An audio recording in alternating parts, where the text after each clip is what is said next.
This is Matthew Cratter from Trader University, and today I want to talk about how to swing trade the strongest stocks.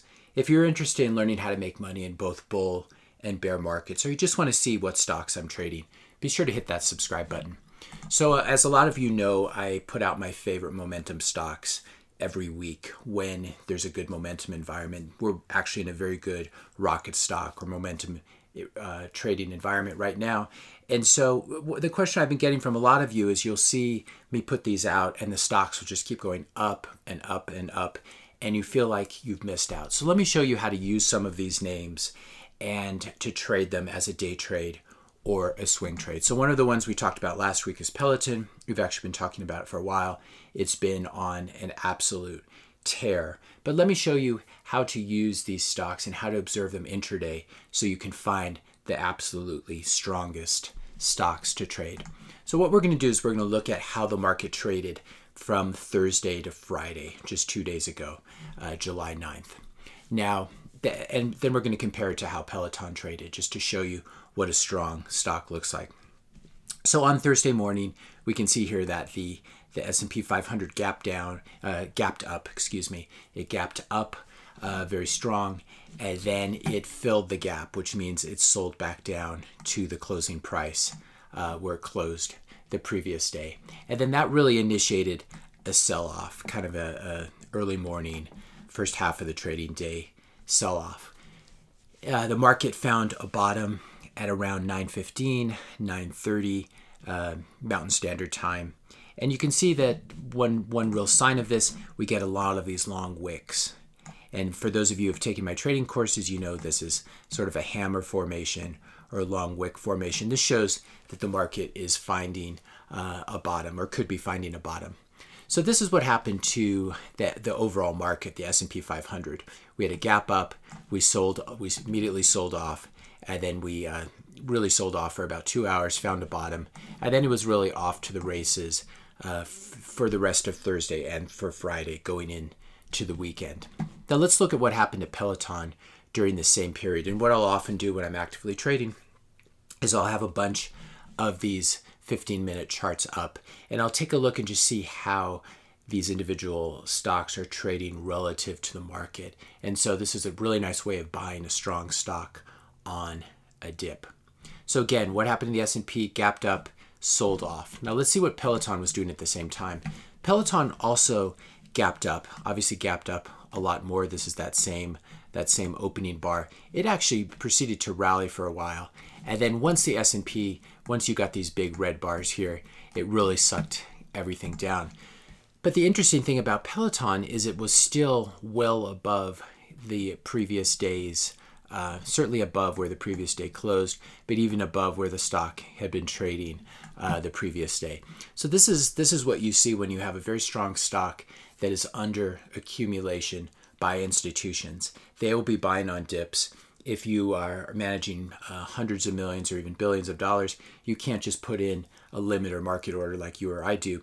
You actually need to buy on some weakness. You need to buy on dips, and you need to slowly enter a position. And we can really see institutional footsteps on weak market days like this. So if we just, let's just compare these one more time. We can see how much stronger Peloton was for those first 2 trading hours. It really held that gap up. I mean, technically it sort of violated the lows of that first 15-minute period, but by and large it was one of those stronger stocks, as was Tesla, for example. If you look at that, we can see that Peloton and Tesla were really outperformers for the rest of Thursday and for Friday as well. So the key is you can find these stocks. I like to find them when they're trading above their 50-day moving average, which is the blue line right here, and the 50-day moving average is above the red line, the 200-day moving average, and then the stock itself is trading above this 50-day moving average. So basically stock price greater than 50-day moving average, greater than 200-day moving average. And when you find strong stocks like this, and you do want to find stocks that are hitting new highs stocks that are going up. The complete opposite is to buy stocks that are going down, like a Wells Fargo or something like this. You don't want to try to pick the dips on this. It's just it's kind of a loser's game. A lot of people try to do that, and it just doesn't work, especially for day trading or swing trading. You want to be in the strongest stocks. You want to buy them on dips when the market pulls back, especially if they show strong institutional buying, which we can see by the fact that they don't really sell off that much because there's institutions propping them up. But then if we scroll out here, we can see what Peloton did for the remainder of the week. It was a very, very good trade. One can either do this as a day trade or swing trade and put in a stop at those lows. So we can see where Peloton bottomed when the stock market bottomed. We can go long the stock. Again, none of this is investment advice, just sort of education here. We can go long the stock, use those lows, those 15-minute bar lows as sort of our stop loss level, and then really hold it as long as it goes in our favor.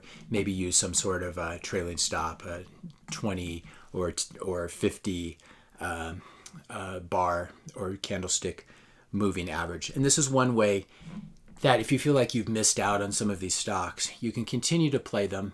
And the key is just to always use a stop loss and to be trading, to be in the strongest stocks. I go over lots of strategies like this in my day trading course, Learn to Day Trade Like a Pro.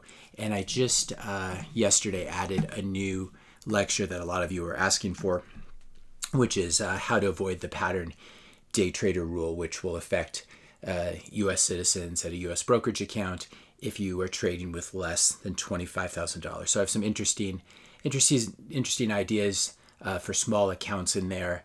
Also, if you want to learn more about swing trading, I have a course that covers swing trading with stocks and swing trading with options, sort of both in the same course. And this is another way to trade a smaller account and really get some leverage in these momentum names. If this is something that interests you, you can click on the description notes below. It will take you to this page, which is the list of all my courses. When you join, you get unlimited access to all 13 courses, which includes following my dividend stock investments, following my Bitcoin investments, as well as all of these courses, my favorite momentum stocks, and especially my flagship course, Learn to Trade Stocks Like a Pro.